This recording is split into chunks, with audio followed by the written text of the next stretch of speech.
Hello, movers. Welcome to another episode of This Moved Me. This is Sally Z, founder and speaker coach at Be Moved, and I'm so happy that you're here, especially because today I have a super fun episode to share with you.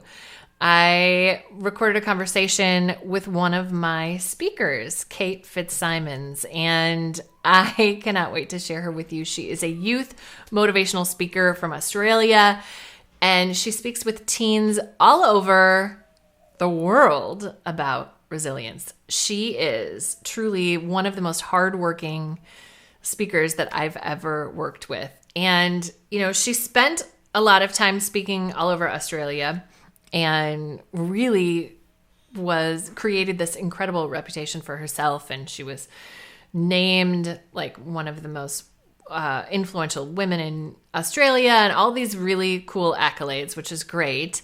But she always had this dream to speak in America. And then she got the opportunity of a lifetime, that next bigger stage, as I like to put it.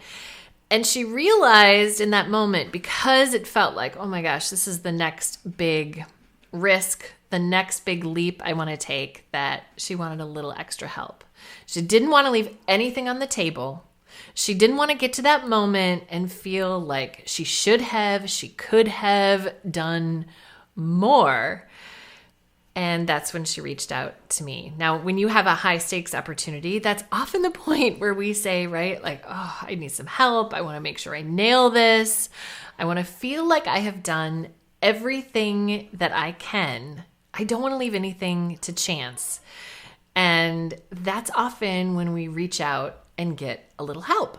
So Kate, as I said, is one of my most hardworking speakers. She truly gives 110% to everything that she does, and it totally shows. So I'm really excited for you to hear about the process that she and I went through to help her create a new signature talk for her American audience. And I thought it'd be also really awesome to hear from Kate how she has taken her talk virtual over the last few months and what she's learned along the way. And she's learned a lot. So there's some really good stuff in here, because I know whether you have your signature talk right now or you want to create your signature talk, we are going to be taking them virtual, at least for the next, probably, I would guess, year. And then my guess is those opportunities are going to be more,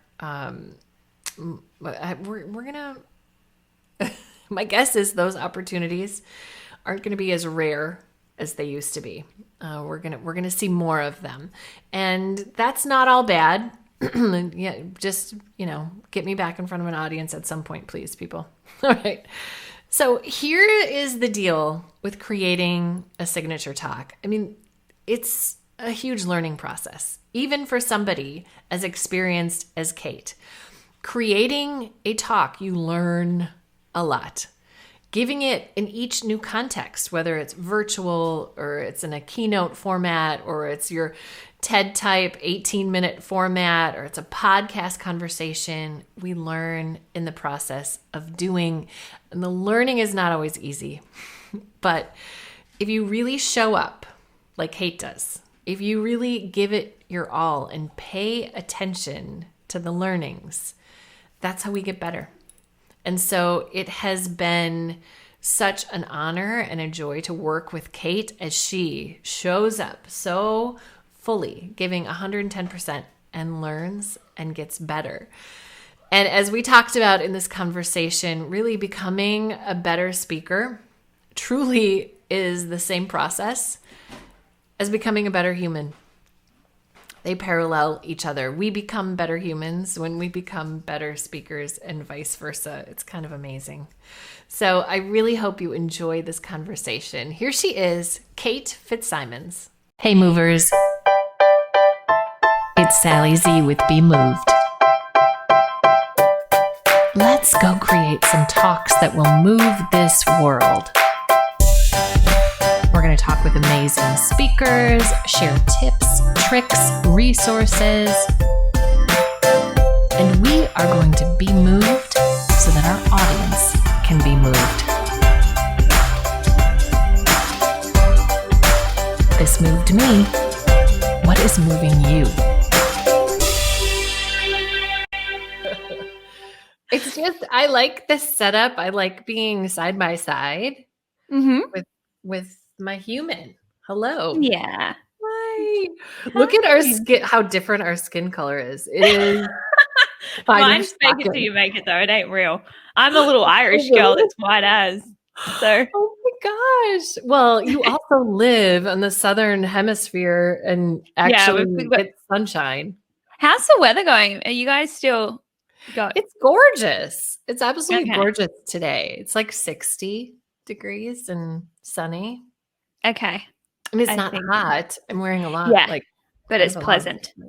It's absolutely beautiful. Okay. But, it did snow like 2 weeks Not that long ago. Yeah, that's crazy. How about having some coffee to wake up the brain?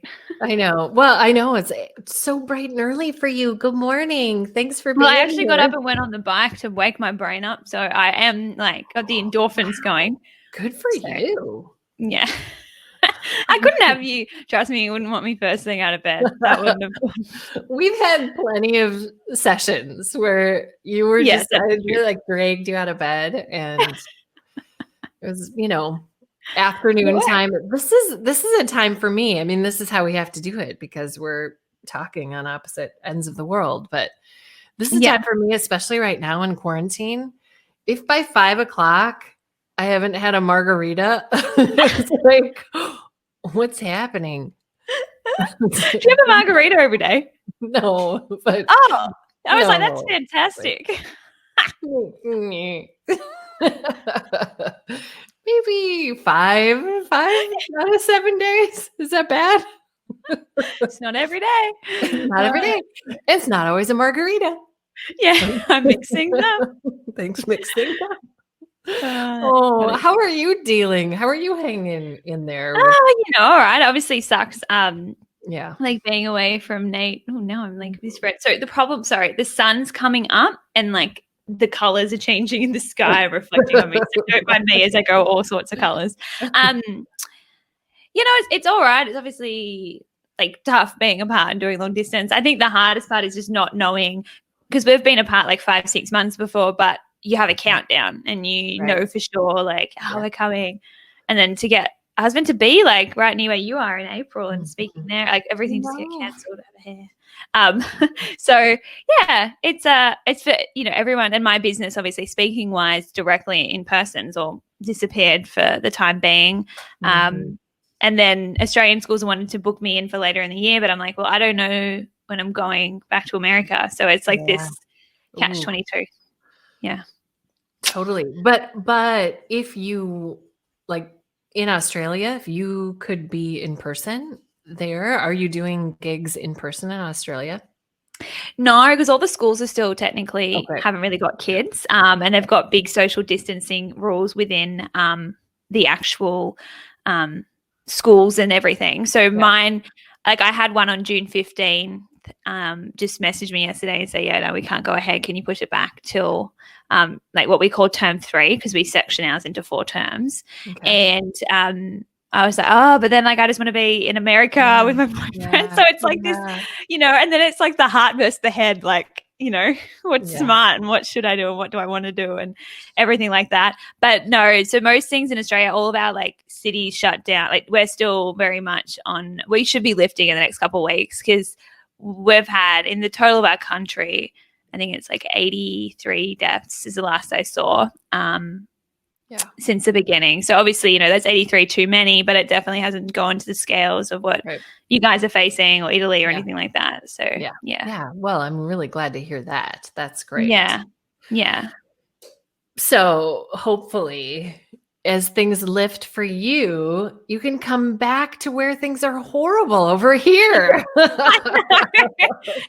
when I say like I want to move to America, everyone's like, why? Like we're really protected at the moment down under, and then everyone's like, why would you do that? And I'm like, because I have this amazing man at the other end, and too long between hugs, and so it's because we're already done like such a long part since. Like over like the last 18 months or so, I'm just like, and we thought we're at the end of it. And then it was, Yeah, because when you went home, you thought you were just going to be home for a month or something, right? Yeah. Yeah. And then I thought I was coming back, and I got the visa to finally be able to do what I do in America. Like, I worked really hard to get the right to get this special little visa to do what I do. And now I'm waiting for the consulate to open back up to finally like get, because I've got the approval, but you need to get it like put in your passport and all that. So I can't leave the country even if I wanted to. Oh my gosh. So yeah, it's rough, but everyone's got something at the moment, you know, we could all sit around and then share our sob stories quite well. Sally's taught me how to tell a good sob story, so I'll help you tell this. This story is going to be part of some epic keynote, right? Oh my gosh. Right? And then we get to FaceTime for the rest of the year. It is that not knowing when this is going to end, like without the plan. My husband, we were out shooting rockets with the kids yesterday. They were like built rockets. As you do. And, yeah, like you do. It's amazing all the things we're like, look what we found in the basement. Some rockets. Let's shoot them off because we're just so desperate. But we were coming back from the park, and you know, my husband and I were talking, and he said he was reminding me of the Viktor Frankl book, which I know you talk about in your talk. I do, yeah. Yes. And he talked about how what was most difficult in the concentration camps was not knowing at what point this would end.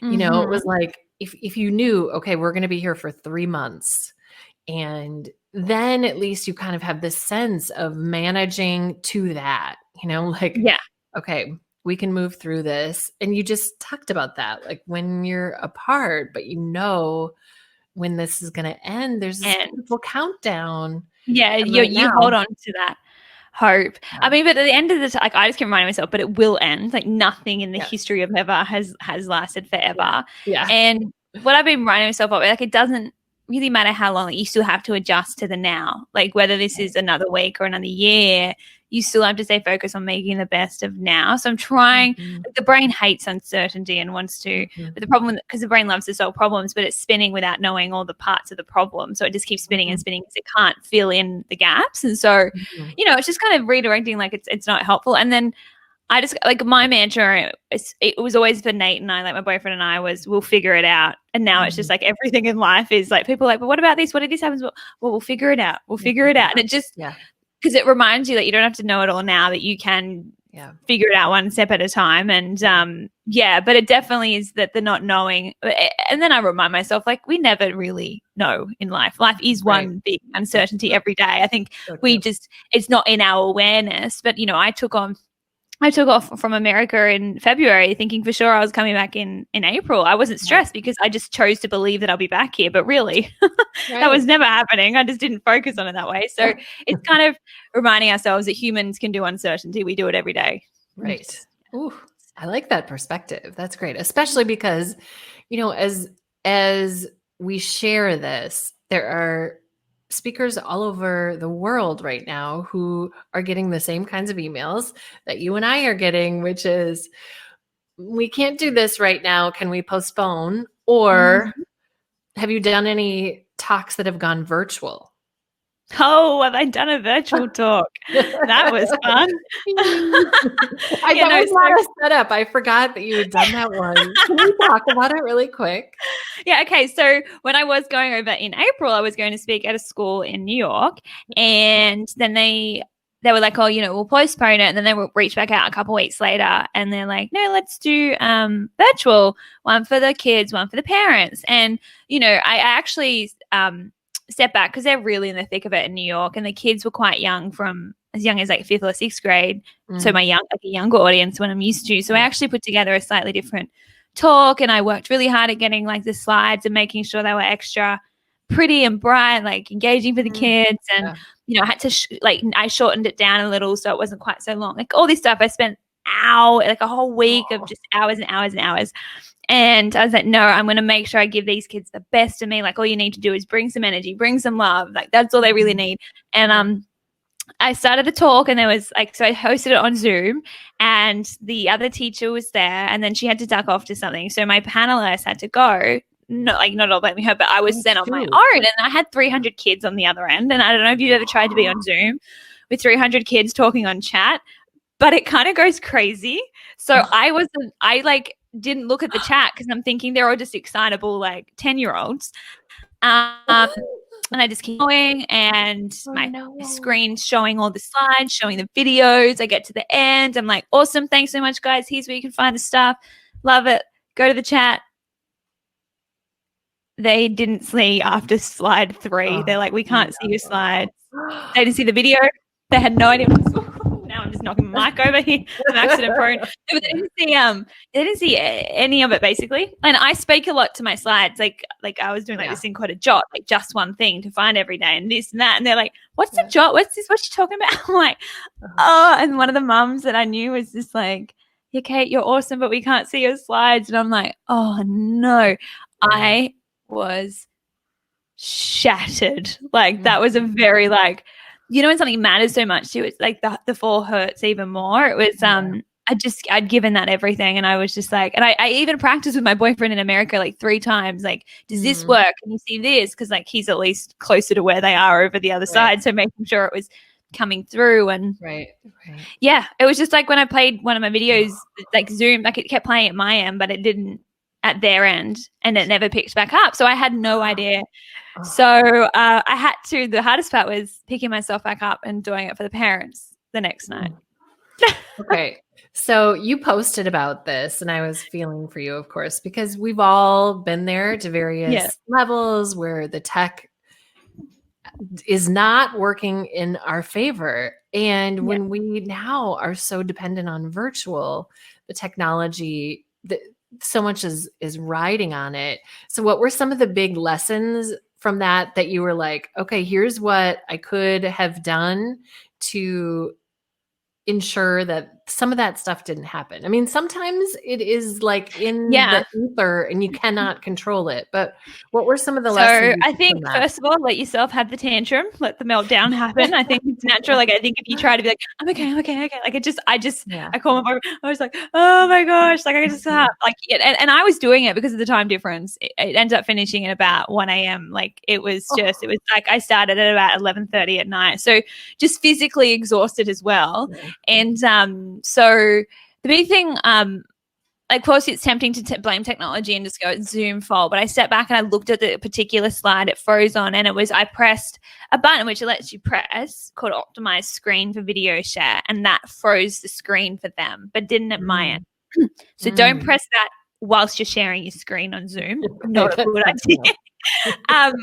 But I also, I guess, like it's just that humbling thing, I guess, just reminding yourself like we're human as much as, you know, we try and inspire. And as much as I was trying to inspire the kids with my words, I think in my response is really where I could show my character as well rather than anything else. So, you know, the school was very gracious. They emailed and they were just like, oh, you know, it happens, but, you know, you're great. And even one of them was like, my 6th grader was watching and loved it. And I'm like, the poor things wouldn't have known what I was talking about. But I even got like a couple of messages from them on Instagram saying like, love that. Thank you. When can I get the slide? So I think that was a nice moment for me to step back and remember, like sometimes I think we rely so much on the technology because it's there. You know, we need that video, we need that slide in order to have our story have power. But I think if you can trust in, you know, people aren't just listening to what you say, but, you know, why you say it. And I think if you can bring that passion, that's really what they connect with. Because I was like about to come to the screen. Like I was just like so excited and like loving it for them. So and I just and again I was like, well, this is where I've got to practice what I preach. I speak about resilience. So I had to get back up, and I even had like a different talk again for the parents. Like I was kind of tweaking, and I just kind of, that next talk I brought, you know, I learned to have both 2 panelists on and just make sure, check in. My boyfriend was even watching. Totally. He was going to call me if anything happened, like as if it was freezing. And then the crazy thing was he started calling me, but it froze on his phone. laptop, but not his phone. So again, there's things where I can't ultimately control every single little thing, but yeah, that first time was just for everyone. It just, even when I looked back at the recording, it was just like a blank screen for 90% of it. So, yeah. Do you want to know what happened? Then I recorded it because I said, so what I turned around to the school, obviously very apologetic. I said, I offered to do it again. But if they didn't have the time for that, then I could record it myself and send it to them. Yeah. So I did that. But then I realized, again, when you optimize for video, even though I could see myself, it like removed me off the screen. So I did the whole talk and then I wasn't recorded on the screen. So then I had to do it again. So it was third time lucky. I was like, this talk, and especially because I have this word jot, I say jot all the time. I'm like, if I hear the word jot, not that anyone says the word jot, but I was like, if I even see it, I'm going to cry. Oh my God. But yeah, so, I was turning around and being like, what can I offer? I really made sure I included a ton of post-presentation resources and just really showed up for the parents they could understand. And the school was like, yeah, we got positive feedback from the kids. So that's pretty amazing when you are. Well, it's kind of like when I do a webinar or a training and something goes wrong, I'm like, this is perfect. It's perfect that it's super not perfect because I want to show how we handle when, how do you move through these bumps and climb this mountain that is super rocky? I think the hardest part was for me as I got to the end, I didn't even get to really rectify it. Like if it happens, like, and then suddenly I notice, I'm like, oh, sorry, kids, I'm going to have to restart my PowerPoint and stop screen share for a second or something. Yeah. But I think it was like I did the whole like 45 minutes and it was like, it was just such a hard fall. So, but I look back now and I'm proud of it. I grew as a speaker through that experience. And I, like you said, I learned so much about technology and what to press and what not to press. And I am actually looking at doing some future talks for schools in Australia online as well. So now I know what not to do. Yeah. So, Totally. So I think there's a ton in there for people to take because right now a lot is shifting into virtual. And, aside from just taking our content and doing it virtually, like it requires a different kind of preparation. It requires different kinds of practice.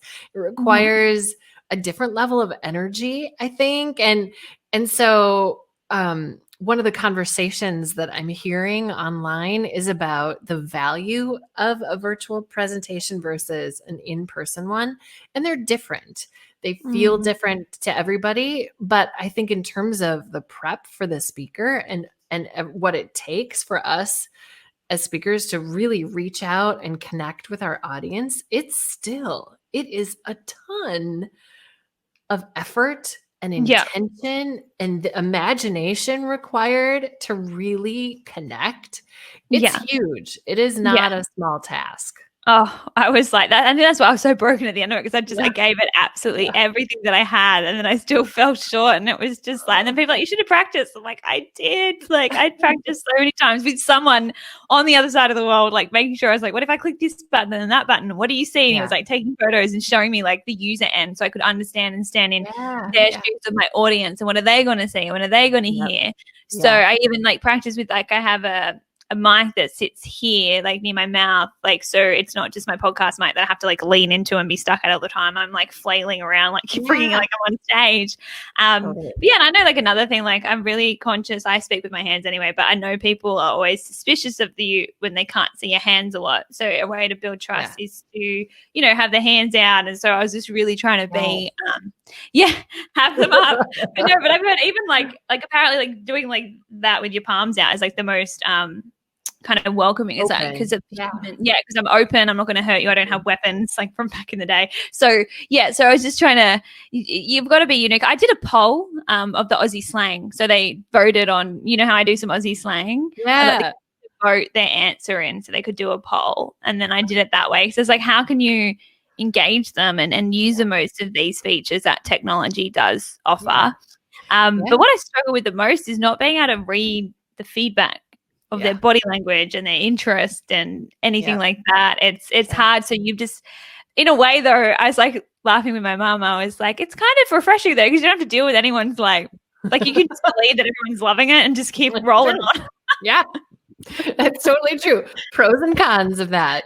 But I would say, you know, and I'm sure that this is one of the takeaways for you, but you cannot do that kind of big presentation virtually without somebody monitoring the comments for you. And so the fact that your school was just like, gotta go. Like, no, I know. I kind of was like, oh, okay. And then, you know, you kick and it you know, there's a lot I look back in hindsight, like should have done this, should have done that. And, you know, I teach in my coaching, like you can't judge yourself with hindsight. That's not fair. What you do is you use it as a lesson. Like take the lesson and use it to empower yourself. Don't take the lesson and use it to beat the crap out of yourself. That doesn't help, especially when I had such a quick turnaround. But you know, my boyfriend's like, he's like, I'm like, why does it have to be the school I have to speak at again the next day? He goes, I am glad it is, because you've got your chance to redeem yourself and to prove yourself. And and then like she wrote back, so the parents loved that session and and it was small Q&A style and stuff too. So to like answer questions on my feet. It was literally, it was like 1:30 in the morning and they're asking me these deep questions about their kids' lives. And I'm like, oh my gosh, I'm trying so hard right now. But I definitely, especially as I barely slept the night before, because of course I'd been up like, you know, just like crying and thinking and angry and freaked out. And it was a humaning experience. As I said, it humbled me back down to be like, you know, we make mistakes. And I knew immediately though, like I can see now that there's a lot I can and speak to. You know, I have a podcast show as well. I'm going to share stories throughout my talks, and it's going to be one of those ones where for kids, you know, they study so hard for that exam, and then they accidentally, I said to mum, it feels like I've gone to my big final exam at school and I accidentally read the question wrong and answered the wrong question wrong. Like when we used to have big essays and you write the whole thing and then you realize you've gone off and answered the wrong question. Right. I used to have done that before, and it's like, oh my gosh, I'm not going to get, you know, anywhere near a decent grade because I didn't answer the right thing. I kind of felt like that feeling, but it was too late to go back and change it. All you could do was learn from it and make sure you read it better next time. It's like, well, make sure I have a moderator and all that stuff next time. So yeah. And it's always helped me to have a monitor up in front of me. So it's not just, I'm not just seeing it from the host perspective, but seeing it from the participant perspective. So you like log in on another kind of, or like pull another monitor out front. So, which is, I mean, because I can't tell you, there have been times where sometimes it sets up one way, and then the next time I set up, there's been an update to the software or something. I mean, like there's all that stuff happening on the back end of these technologies right now because they're trying to super serve people and respond to all the issues that they're experiencing. So these updates are happening a lot. And then all of a sudden now they have to log in a little bit differently, or now they need a password, or now, I mean, there's all this stuff happening. And so a huge aha for me has been to set up this monitor in front so I can see it from their perspective. And it helps me to, you know, for some people, this would like really get in their head, but it really helps me to see myself. Well, you know, I like seeing kind of where I'm like placed in that and how I'm coming across and everything. Yeah. Not like I stare at myself the whole time, but it's like it's quite disorienting to know you're going out into the world, but no concept of like, am I too far this way or that? Like just your spatial awareness and stuff. Yes. So, Yeah. And I'm always fascinated by how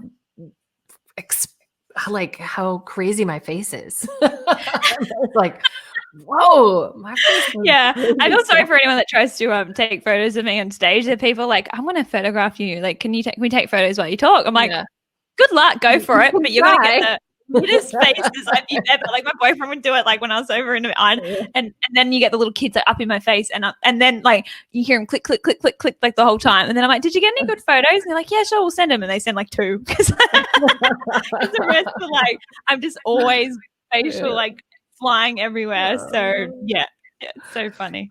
Oh, well, it's really helpful to hear about the process that it has been like for you to take your talks virtual.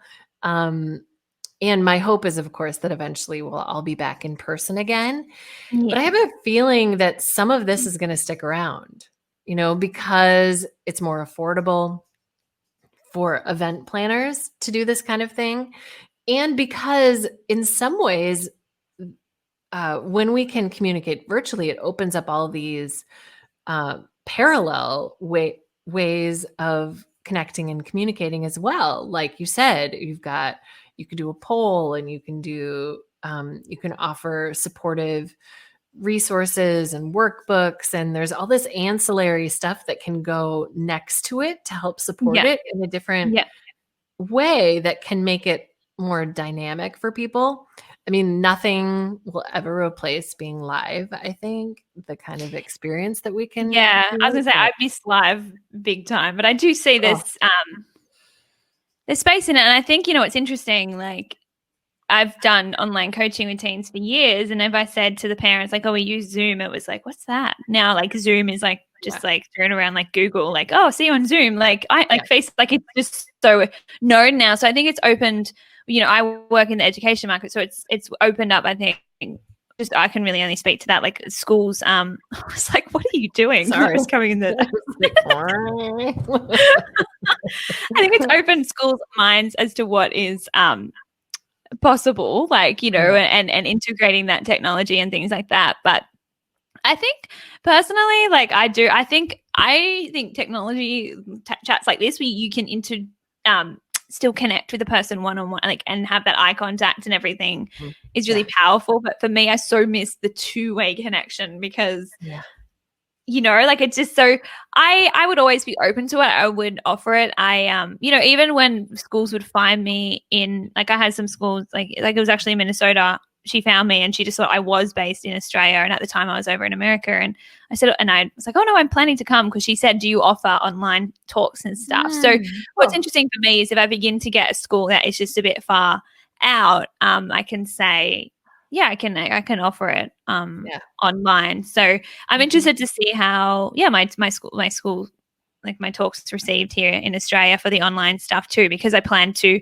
go to America and move there. That if they reach out and I can't get back, it's not exactly around the corner, Australia. Yeah. Not exactly. Yeah. So Kate, for the next few minutes, what I'd actually love to talk with you about is the process that you and I went through together. So it was like 2 years ago, maybe you reached out to me and we started. So it would have been about October 2018. Oh my gosh. Yeah. So I'd just gotten the news that nearly fell off my chair, that a school in Idaho, a principal there, had organized for me to speak at 4 high schools around Idaho Falls. And my brain exploded because I've spoken around Australia, but I'd never done international, let alone America. And I needed to know that I gave this my all. I was like, I need to walk on that stage knowing there was no stone left unturned in my preparation for this. And I knew that meant reaching out to you. So, well, it's so fun to work with you and help you take a lot of this content, obviously you've done before, right? Yeah. So you were really saying, okay, I want to pull together this new talk for an American audience, or how much of this talk, I mean, I know this, but how much of this talk was totally new for this particular moment? Like, were you starting at 70% or 40%, or where were you at? I mean, I gave you like my whole talk, and I was like, it's very bits and bobsy, because I'd kind of been crafting it on my own, and it's on a topic that it's my story integrated with some strategies that I've created, and it was all very much in my head, and I was so close to it. I knew I needed fresh eyes, experienced eyes that understand speaking and the art of it just as well as you do. But yeah, I needed a whole introduction to really place myself as the Australian in the room and have some fun and win over my audience. I was definitely missing that, even just from my Australian talk, and I needed the flow and everything. So my premise of my message and everything was there, but we worked really hard on the scripting, and that's what I loved. in depth and help me, because I spin over words and how to say things and that sometimes. And then, being able to send it along to you and hear your feedback. And then, I sometimes that's brilliant, or sometimes like, oh, but what about even this one? Like, yes, that's it. Like between the two of us, we figure it out. Mm-hmm. There you go. And so it was, and it was just great. I think as well, like when I was battling a bit of like imposter syndrome, like holy moly, like for you, I reached out just for that self-belief, that partner, that cheerleader, but then also someone that wasn't afraid to say, you know what, like you kind of need, like you'd give me tough love in the sense of like, you should probably cut that, like it's taking away from this, or, for any speakers out there who want to fit the kitchen sink in your talk and you're running short on time and you're like, but do I pull this part or that part or this part or like, and you're trying to, and then I try and sneak stuff back in and it get long again. And I was like, damn it. But so it's, it was really, I found you actually this way when you asked me to come on, like I found you on your podcast. So, I just loved your personality and I like that you like to laugh at yourself and that. So I knew you'd be fun to work with too, because it can be, an intense thing that, like you work really hard, especially as I had a short turnaround. I think I only had about 4 weeks or so. It was really like tight. And so it was, I was like, no, I needed someone to just to push me and everything. And it was so well received, but I was able to find the courage. People were like, how'd you step out? Like, it was crazy. There's like 1,500 people in this massive auditorium. The snow's there. I was still in awe of all the snow because we don't really have that down in Australia. So it just felt like this dream. And I said, I tell myself as I'm about to walk on, no matter what happens on that stage, you will be proud of yourself.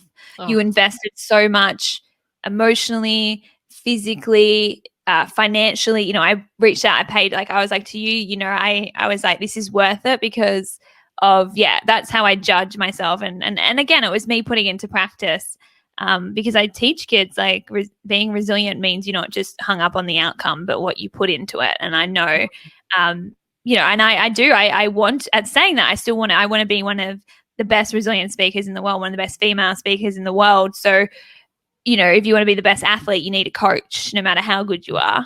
And that's why I was like, yep, I'm all in on it. And it was, it all paid off. Now from that, I've spoken at states all around America and building up my career. But it was because that principal was so impressed that he turned around and really pushed me and gave me recommendations and gave me the belief. So that came from all the hard work we'd put in together, for sure. Yeah. And it was hard work. And I think that's it's always hard work. And I remember you and I getting to this point where you were like, is this going to work? Like, does this suck? I remember you being like, is this just horrible? And I was like, okay, good. Now we're getting somewhere, because that's exactly the point that everybody has to get to before they're about to push into someplace new. I don't know why. I don't know what it is about the brain chemistry and just the creative process. All those things together, we have to just work the process, but you do really have to work the process. It doesn't just magically happen.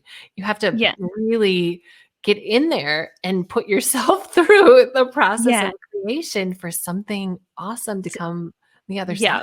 They say you got to have the breakdown to have the breakthrough. I definitely had a few of those. But and I've got to say, like for you really helped me. The biggest thing was like structure for me. I'm such a creative brain. Things don't need to structure. I'll just find my way, but that doesn't work for an audience and needs you to kind of guide them through, building up to a point and your message. And I love for you kind of pulled out of me, like I'd had, like, do you remember the 3 R's, Sally? Yeah. Yeah. To recognize, reflect, redirect. Yeah, no, but like you kind of planted in my mind and helped me kind of highlight those more around like a strategy. Cause like for me, like, and I was very protective of that. Like I'm not just there's nothing wrong, but like I don't just speak on stage. I love to coach too. Like, I can bring some skills and some strategies to it. It's not just my story. I'm very much like a tangible takeaway. I'm like, what can they take with them to change their life? Because I'm not going to be able to change it for them in an hour. I can plant the seed, but I want to give them the tools to make sure they keep watering that. And So we started with the 3 R's, and I just want to share something with you. So when I was in Idaho, I did my last talk there for back in 2018, and it was going really well. And I felt, I've even massaged and played with it and strength, improved it since then. But I was proud of myself. And then this one kid had waited behind right to the very end to say some words to me. And I'm speaking to everyone, and he finally gets up to me and he goes, "I didn't like it at all." I was like, okay. He goes, "It's all dumb. No one's going to relate to those 3 R's. Like, it's all stupid, blah, blah, blah." Like, just totally slammed me. And I turned to my boyfriend. I was like, okay. And that is how I will finish my American tour this year. Awesome. And, but it was, like, I'm not going to deny it. It's a bit of like, it's not what you ever want to hear and everything. But, again, practice my coaching of like what he thinks of it is his opinion and a reflection of him and everything like that.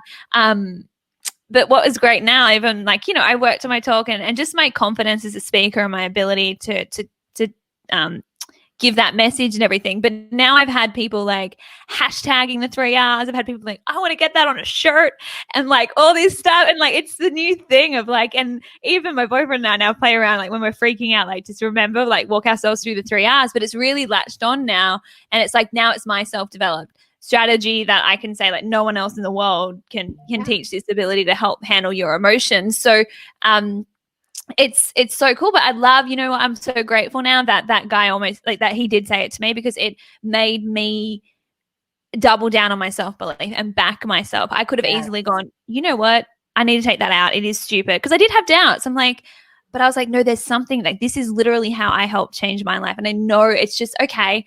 Keep working hard at finding a way to integrate it in a way that people do relate to. And then also remembering that you can't please everyone. You will get people like that, no matter, I'm sure Oprah has people that aren't fans of her shock horror, but like, you know what I mean? It's just like people don't like Beyonce. I'm like, what is wrong with you? But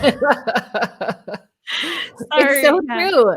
But I think we come to this moment in our content where it goes from these ideas that we have to this is the framework that I'm going to be known for.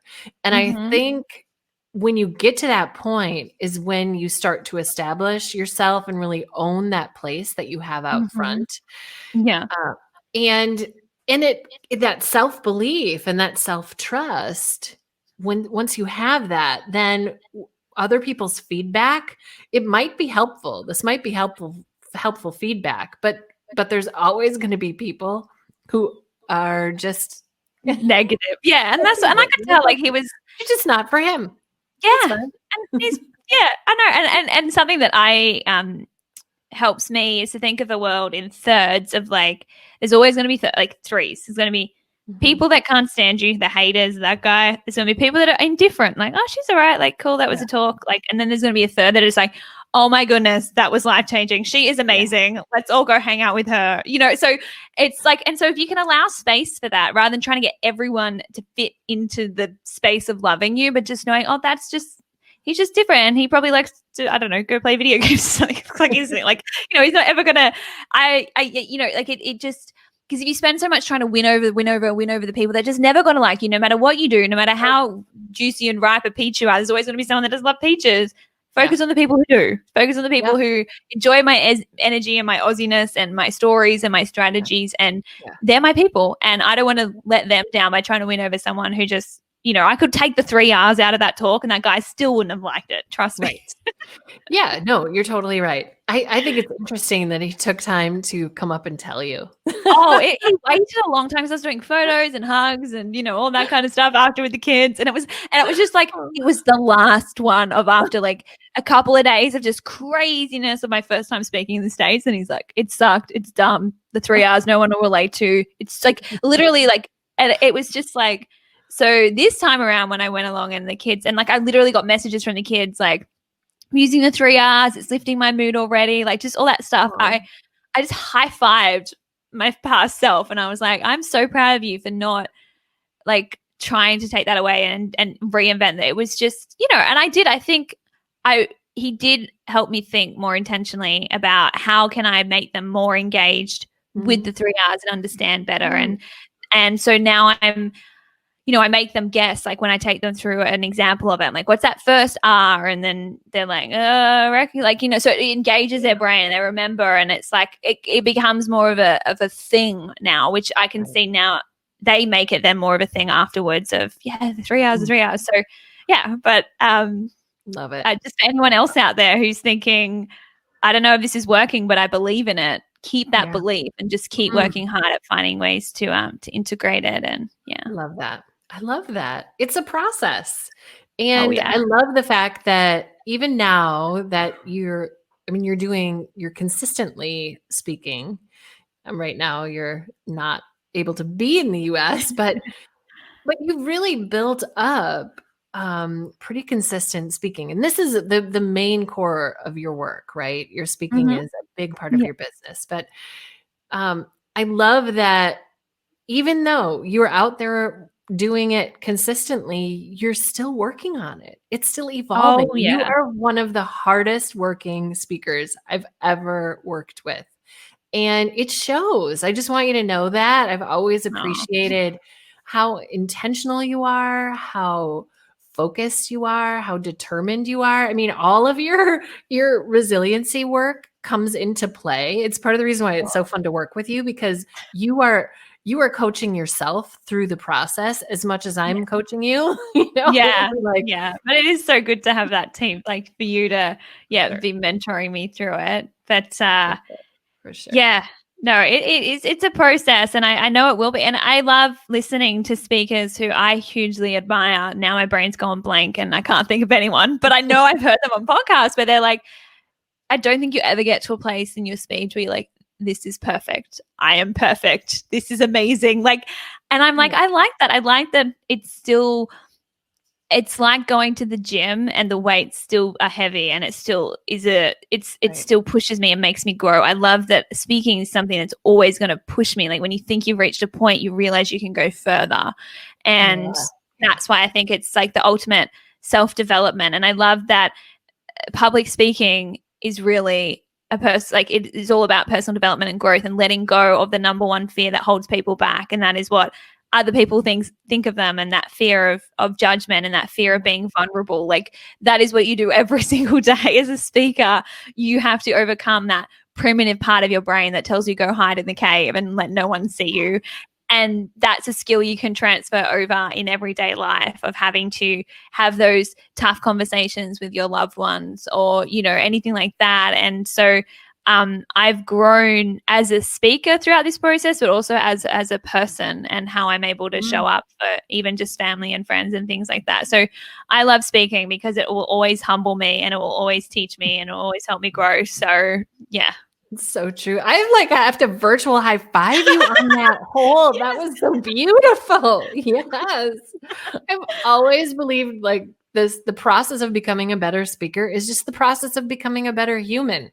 It's the same thing. And it's brutal. And it makes you, and I also, awesome. It makes you think beyond yourself too. Like if you make speaking about you're never going to get up, but I'm always telling kids, like people who ask me, like, put the spotlight back on the audience. That's the reason you're there. Even though the spotlight might be on you, it's like, rather than what are they going to think of me? It's, how can I serve you? How can I show up for you? That's always like something that, it's just such a meaningful process if you allow it to be, if you stop making it about yourself. So I'm so grateful that I've loved speaking since a young age. So I've always had a passion for it. And I wish I think it's something that I wish they taught more kids in school as a class, about stepping up and speaking. It doesn't matter if they're good or not in the art of just standing up in front of people and beginning to talk. I think it's a skill that a lot of them are losing these days because everything is online and text and digital and everything like that. But I actually got to sit in a public speaking class when I was in Idaho. I went to Idaho Falls High. And I went back to the school and they let me speak in there. I didn't go to sleep in their class, speak a little bit in their class and watch them do some of their things and like impromptu and everything. And you saw these kids shaking, but they were getting up and talking. And I was like, they have no idea how valuable that skill is. They don't even realize it's a skill, but it is something you get better with. And I wish all kids were encouraged to do that and to stand up and share their voice and their story. I think it's so powerful. Awesome. It is. Well, this has been fun. So fun that I took you way longer than I thought we were going to take. I didn't even realize you were recording at the beginning. I was like, okay, she'll press record. And then I'm like, oh, wow, we're talking. Okay, let's do this. I was just being silly. Surprise! So I have no idea how the beginning went, but thanks for sticking around, guys. Great. It was totally great. So, Kate, where can, if people want to find out more about you as a speaker, where can they find out some info about you? Sure. So I've got my website, katefitzsimons.com. So that is FITZ, as we say down under, but FITZSIMONS.com. And also on my Instagram, it's at KateMarie_Fitz. And I've also got my podcast show called Okay, Now What? That's for teenagers and 20-somethings, but it's also really all ages. I heard when I was in Idaho that someone's mum, who's 73 years old, listens to it. So I love that. I mean, we all need the resiliency lessons, and you are really living the resiliency lesson right now in such an intense way. So it's because life keeps, slamming me down. It's like, oh, okay, up again we get. And but everyone can relate to that. And I think, and keeping your sense of humor is one of the best things you can do for yourself, which is why it's been such a joy working with you, Sally, because we've had some pretty good laughs along the way. Oh my gosh. What was the latest one that I did? Where fair income? Yes. Fair income. I was like, fair income? Fair income. Come on, Sally, you can get it. Fair income. All right, people, for those who are like, what is she saying? Fair income's like, are you for real? Are you serious? In Australia. Fair income. Even your whole eyes and everything go when you say it. You get the head move. Fair income. Yeah, no, that's a good Aussie saying, that one. Yeah, no, it's been a lot of fun. So thank you so much for everything you've done for me, Sally. Honestly, I don't know where I'd be without you. I know I'd still be trying, but I don't think the success and the momentum I've got in the States would have been the same without you. Because I forgot to mention, you also helped me Americanize it to make sure, like, for example, we call marks, like that's what you guys call grades, like things like that I didn't even realize didn't make sense. So you would have gotten that feedback pretty quickly, I think. Although it took me a while to realize that I spelled recognize with the S instead of the Z. It took me like the whole of last tour, no one said anything to me, and then I was there this time and I was like, oh, whoops daisies. So, but that's kind of cool too, Yeah, well, my boyfriend's like, know what you're talking about. Yeah, my boyfriend heard one kid knocks the other one on the arm, be like, she spelled recognize wrong, and then the other one, oh, no, that's how they spell. That's how they do it. Z and process, and there's a few things. Yeah, I know. I learned a lot about. Anyway, we could keep talking about go on all day. Really good. Well, it was so fun to have you on the show, and I really just wanted to highlight you for how much you've grown and the incredible work that you're doing, and I'm so proud of you. Like, every time I see you doing something online and all of the young people that you have impacted, it just really means a lot to me. I spoke to kids for years, and so I know how important your work is and how much you care about it and how much of yourself that you invest in it. You give 120% every time in every interaction, and people feel that. So I just want you to know that that is your superpower. Your openness, and you get up there and you're just like, here I am. I'm going to do everything I can in the time that we have. Yeah. And that matters. Even if your slides don't work and your screen is blank, they can feel how much you are giving. I don't recommend doing it that way, but I'm still proof. And you know what? Like, it makes me so brave now, is because it's literally, I said to my boyfriend, like, I feel like I've been holding it back from doing some Facebook lives and things like that, because it's like, what if this happens? What if I'm mind blank? What if this? I'm like, I've lived through the worst now, and I didn't die. So I know now, like, it's like, I'm so brave now. I'm like, come at me. I did a talk in New York, and the whole time they couldn't see my slides. Like, and of all places too, like New York, it's like that place where it sounds so like to an Australian, it's like, oh, New York, like you want to impress there. Well, it's like, well, I absolutely face planted. So let's do it. Come at me. Any other talks? I've got this. I've learned from it, and I can do it. So I love that it's making you brave. That's amazing. This is. It's a choice I'm not going to make. Of course, I could beat myself up over the head with it, but I'm like, that makes me hide away, and that's not serving my purpose on this world. So I value, and if I tell kids value the effort more than the outcome, I know how much effort I put into that. I cannot, I refuse to do that to myself, because I want to be proof that even when you face plan at the grand finale and when everything was riding on it, you get back up, you learn from it, and you move forward. So awesome. I feel like that's a mic drop moment right there. Boom. Well, Kate, you are awesome. Thanks so much for joining me and being on the show with me. And I can't wait to share it with everybody. No, thank you so very much. You're absolutely amazing, Sally. And I'm so grateful for the day I found your podcast. High five for that. Woo, high five. Awesome. Okay, cool. Well, I'll stop recording here, but thanks. Sorry. I usually try and keep these a little shorter, but I was just having too much fun. And I thought, wow, there's a really good opportunity here to bring some insight into how you've done things virtually. So sorry. I didn't mean to go quite so deep on that, but I think it's good. People, I find it refreshing when people share, like when I hear a speaker's whoopsie-daisies, because it's like, I feel like so many of us struggle to move forward and not beat ourselves up and not stress about it. So I didn't want to scare anyone off doing it. It was simple things that I can fix and learn from. But I just thought, it's really refreshing. And I'm very good at having a laugh at myself. I was not this time last week. It was a very different story, but I've processed it. And, it wasn't like, that's why I said I had the meltdown and I was freaked out and I was devastated. But there's so much so much we've done over the years. There was so much to talk about. I know. Clearly, this was a long time coming. We should have done this a while ago. I know. Geez, you should have asked me that 6 months ago, Sally. And I forgot. I was going to tell you something else, but I forgot. That's right. Oh, this will probably come out mid-May, I'm thinking. Okay, cool. Yeah, well, let me know. I'll definitely give it a shout out and everything. And so you're still doing the one-on-one stuff? I am, but not as much. I mean, part of that is me shifting to doing more stuff online, but part of that is a lot of stuff has been postponed. So a lot of my clients are like, can we work together in August? I'm like, okay.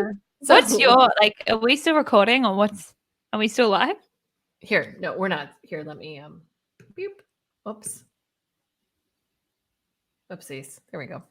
I'm going to end the broadcast. Well, it doesn't matter. We're not live. Nobody's watching us. It's fine. Okay. That's all right. I was just going to say, what's your prediction of what you feel and everything like that? Yeah. I guess what I would say is I think it's going to be till late fall before we're doing big stuff. Yeah. And even then, I think it's just good. I have a feeling we're going to walk back out and then we'll be called back in and then we'll go out a little bit and we'll be called in. I think it's going to come in waves. So, I'm not saying that travel won't be possible but I think once you get back over here, you might be stuck here for a while. Yeah. Well, that's what I'm thinking. Cause in Australia, you are not even meant to, we can't leave, but I think that is firstly because I've got a temporary work visa now. It's not a tourist visa. Okay. And they don't want Australians leaving because if they come back, well, the whole world shut down anyway. But if they came back, we have to do 2 weeks quarantine in a hotel. So taxpayers are paying for people to stay in a hotel for 2 weeks and then not allowed basically to leave the room. They're in jail for 2 weeks. So they don't want to have to host thousands of people coming back to Australia. But because of mine would be a one-way ticket over there, I'm hoping, and then I would just quarantine once I get to my boyfriend's. But he's in New Jersey, so. But I'm hoping that it's so bad there that like there's like herd immunity, like they're getting the worst out of the way now, and then hopefully by the time I go over, I'm anticipating in my brain about August. Okay. So I'm going to say in about 4 months. So yeah, that makes sense to me in terms of travel. Yeah, they can't keep the lockdown forever, but I feel like it's still going to be a pain in the butt skeleton, like real, like not a lot of people, only particular visas and like things like that kind of travel. I don't think everyone's going to be going on their vacation and it be a busy airport, but I feel like for business reasons and things like that, they're going to start to open it back up. So yeah, I do we'll too. see. That's about all my heart can handle at the moment. Yeah, the idea of that. So might as well choose to believe that. Got no reason why not to. So yeah, we're in Minnesota, and in Minnesota, they're imagining that our peak will probably be July. Okay. So, but we're probably doing the best in the country right now in terms of like percentage of per population kind of thing. On that. Yep. And partly it's just Minnesotans are totally rule followers. So we're like, oh, you want us to stay home? We'll stay home. Yeah, well, Australia's pretty amazing. We have 6,100 cases in our whole country. Yeah, it's amazing. 5,000 have like already recovered, and then why do you think that is? Is it? So we've got like, we're obviously a small population. Like our whole country is like 26 million. We're pretty like spread out. Like most like there's dense like populations, but I think we're a little bit more spread out. So like New York, just spread like wildfire because everyone lives on top of each other. Yeah. We're a pretty young and active, like fit kind of population. So I feel like we're very outdoor. So, and then we shut down pretty much at the same time as America before, like, but you guys like had already like, it had already like spread across your country where we got to it before it really. So there was a time where it was going up by, like 100 cases a day in New South Wales. And then it just dropped straight down to like, some states have had like 5 days with 0 cases and things like that now. And so it just, I think we're pretty big. It's funny because people say Australians are so relaxed now. We are, like, we're pretty laid back, but we all pulled our heads in. Like we all got to work. Like as soon as they're like, you can't do this, you can't do that. Because we're on pretty much the same lockdown as you guys. So that's why, but we just we never had that same influx at the beginning. So our curve is flat as a tack. So great. I'm really glad to hear that. Yeah, hopefully the United States can. It's crazy though. Like I forgot to mention, but like I was at a conference on the 2nd of March for NAMI, which by the way went amazing. You helped me with that one too. Awesome.